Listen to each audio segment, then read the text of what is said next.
जय हिंद साथियों, आप सभी का स्वागत है आपके अपने चैनल श्योर शॉर्ट मैथ में। आज हम बताने वाले आप लोग को कि अगर आपका साइंस का एग्ज़ाम देते हैं तो किस टाइप से कॉपी लिखना है। अगर इस कॉपी का एक नमूना हम यहाँ पे लिए हैं 10 क्लास के विद्यार्थियों के लिए, ठीक है। और अगर इस ढंग से आप कॉपी लिखते हैं तो आपको बिहार बोर्ड में 90+ आने का चांस बन जाते हैं, ठीक है। बिल्कुल 90+ चांस बन जाएंगे, क्योंकि लिखने का तरीका सही मालूम होना चाहिए। बहुत से विद्यार्थी गलती कर देते हैं कि आंसर जैसे तैसे लिख देते हैं, एक सटीक व्यवस्थित ढंग से नहीं लिखते हैं, जिनकी वजह से आंसर तो सही होता है लेकिन उनका लिखावट सही नहीं रहने की वजह से उनका नंबर कट जाता है। तो आज हम इस वीडियो में बताएंगे कि आप क्वेश्चन कैसे लिखेंगे, साइंस का पेपर देंगे जो आपका 90+ स्कोर आ सकता है, ठीक है। तो बने रहेंगे, देखेंगे। ये तो ओएमआर शीट है, आपको पूरा भरना है, ये तो पता होगा। पहला क्वेश्चन अगर मान लेते हैं कि पहला क्वेश्चन है तो यहाँ पे क्या लिखेंगे, प्रश्नोत्तरी या प्रश्नोत्तर, ठीक है, यानी प्रश्नों का उत्तर। क्रम संख्या दे देंगे कि कितना का है दिया हुआ है। क्या करेंगे तो ये ब्लैक पेन से आपको हेडिंग दे देना है। ब्लैक पेन से आपको यहाँ पे आंसर देख रहे होंगे क्या लिखा हुआ, प्रकाश का अपवर्तन।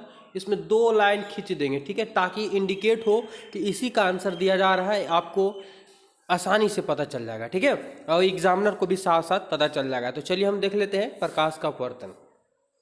आंसर कैसे देना है तो 2 पॉइंट देकर के एक बीच में रेखा दे देना है कि प्रकाश की किरण एक पारदर्शी माध्यम से दूसरे पारदर्शी माध्यम में जाने पर उसकी दिशा में परिवर्तन होने की घटना को ही प्रकाश का अपवर्तन कहते हैं। ये तो कंप्लीट है, सबको याद होगा, लेकिन लिखने का तरीका हम लोग जानेंगे कि प्रश्नोत्तर ऊपर में लिख देना है, क्रम संख्या लिख देना है, उसके बाद उत्तर, किस चीज़ का उत्तर लिख रहे हैं उसको हेडिंग दे करके उसके बारे में भी ब्लू पेन से ही लिखना है।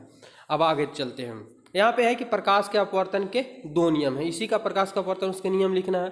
तो देखेंगे प्रकाश के अपवर्तन के 2 नियम है, तो ये क्या कर दिया गया, ब्लैक पेन से लिख दिया गया। उसके बाद क्या, पहला नियम और दूसरा नियम जो है वो क्या कर देंगे तो ब्लू पेन से लिख देंगे, ठीक है। सबको पता होगा नियम, इसको बताने की जरूरत नहीं। और ये जो क्वेश्चन है यहाँ से भी आपको क्वेश्चन देखने को मिल सकते हैं, क्योंकि ये क्वेश्चन का है और ये गेसिंग किया हुआ क्वेश्चन है जो आपको बोर्ड एग्जाम में सीधा देखने को मिल सकते हैं, ठीक है। तो चलिए इसको भी हम आंसर भी क्लियर करते चलते हैं। चलिए देखते हैं क्वेश्चन नंबर 2 अगर है, बात करें प्रश्नोत्तर संख्या 2 है।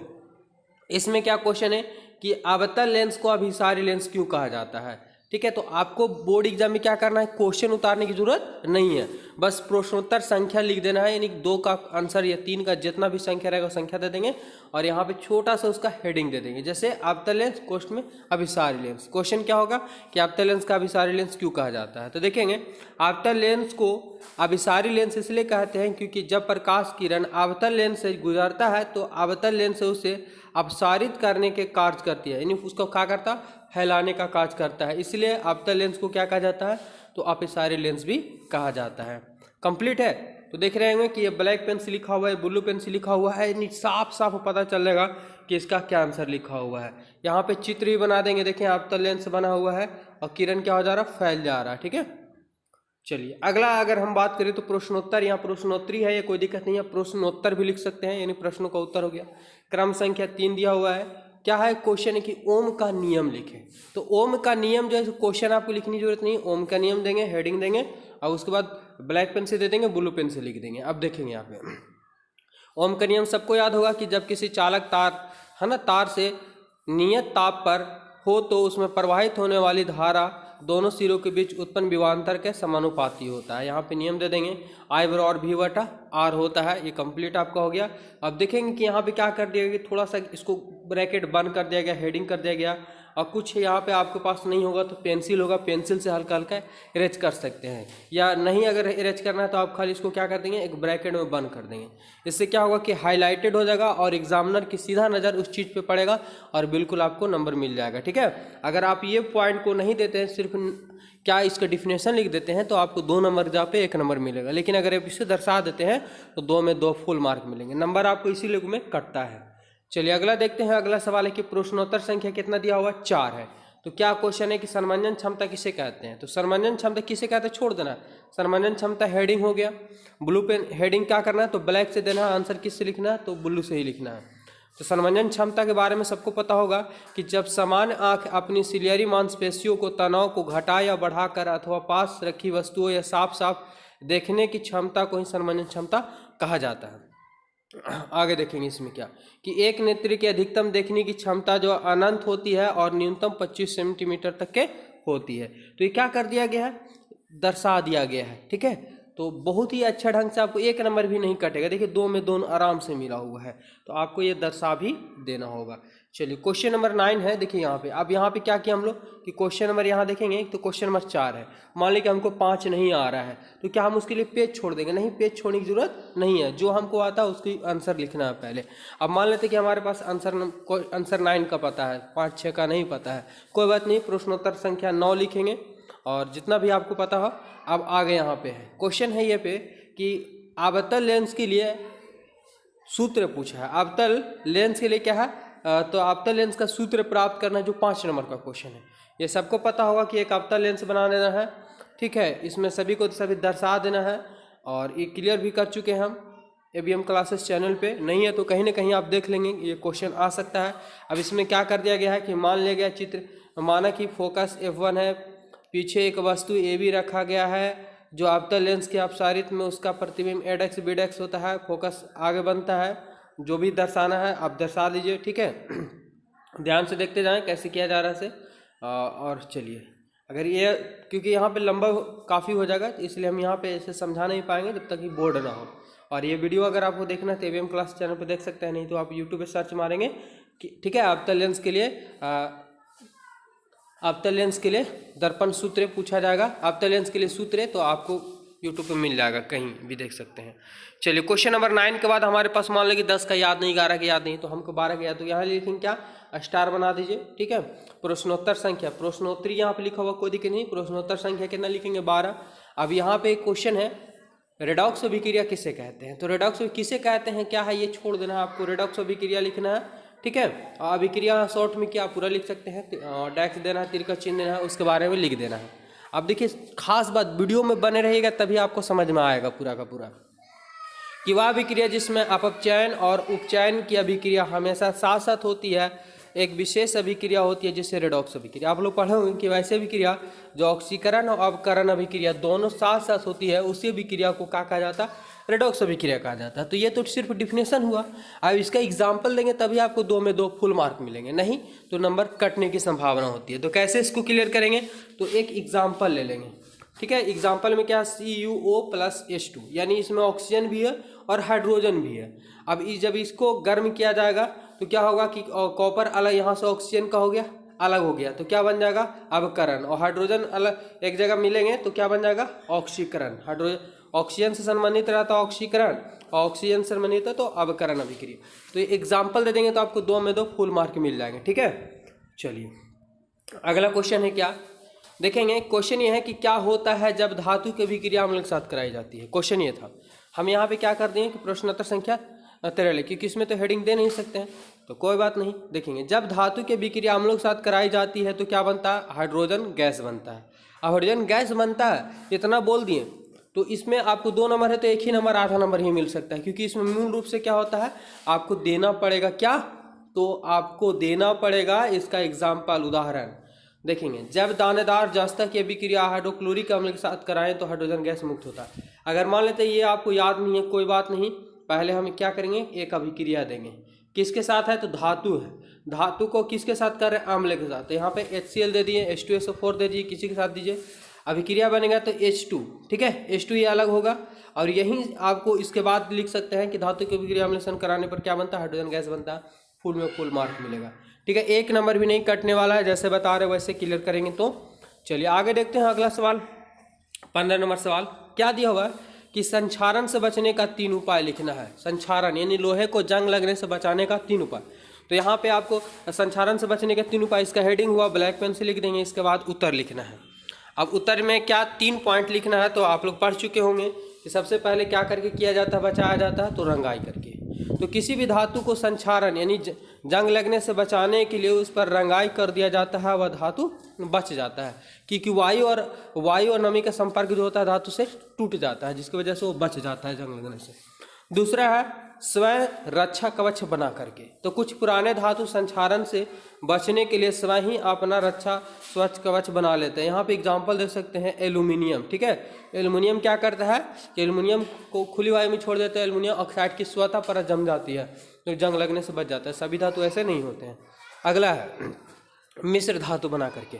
तो इस विधि द्वारा धातु को संक्षारण से बचाया जाता है। इसे एक धातु तथा एक अधातु मिश्रित कर दिया जाता है। जैसे आप लोग देखे होंगे कि ट्रेन का जो पटरी होता है उसमें जंग टाइप का लगा रहता है, लेकिन जंग लगता नहीं है कितना हो पाने में क्यों नहीं है, क्योंकि उसमें कार्बन की मात्रा अधिक मिला दी जाती है, मिश्र धातु मिला कर बनाया जाता है, मिश्र धातु बन जाता है। तो इस प्रकार से भी लिख सकते हैं आराम से, ठीक है। देख रहे होंगे कि यहाँ एकदम साफ साफ पता चल रहा है मिश्र धातु बनाकर और डबल लाइन खींच दी है, ताकि क्या एग्जामिनर को साफ साफ पता चले कि इसका आंसर जो लिखा है वो किसका आंसर लिखा है, किस चीज़ के बारे में लिखा है। अब मान लेते हैं कि यहाँ पे आप देख रहे होंगे क्वेश्चन नंबर हम कितना लिखे हैं 15, और 15 के बाद हमको 16 17 नहीं पता, हमें क्या आंसर पता है 20 का आंसर पता है, तो हेडिंग देंगे 20 का। ठीक है, क्या क्वेश्चन है, क्वेश्चन नंबर 20 क्या बोला है कि एल्युमिनियम के मुख्य अयस्क का नाम लिखना है। ठीक है, तो एल्युमिनियम का जो अयस्क का बॉक्साइड होता है, कोडर्मा होता है, क्रायोलाइट होता है, तो ये सिर्फ आपको नाम लिखने से नहीं होगा, इसका क्या दे देना है, सूत्र भी दे देना है।